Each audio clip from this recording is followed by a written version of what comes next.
তো বন্ধুরা আজকে হচ্ছে আমাদের ঘরে আমাদের পাড়ার কাকিমা তাদের ঘরে হচ্ছে পুজো।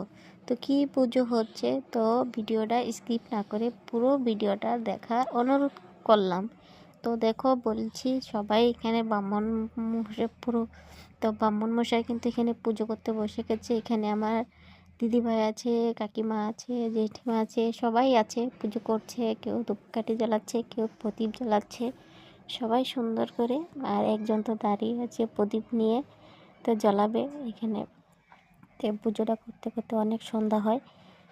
তো সন্ধ্যার সময় পুজোটা কমপ্লিট হয়। তো এই সারাদিন উপোস থেকে সন্ধ্যার সময় হলে পুজোর প্রসাদ খেতেই হয়। আর এই পুজোটা করলে পুরা সন্ধ্যার সময় মানে প্রসাদটা খেয়ে সারা রাতও থাকতে হয়।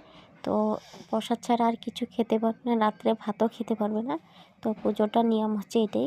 তো এটা হচ্ছে নতুন চাউল দিয়ে চিতল পিঠা বানিয়ে তারপরে পুজোটা করে। আর এখানে দেখো আমার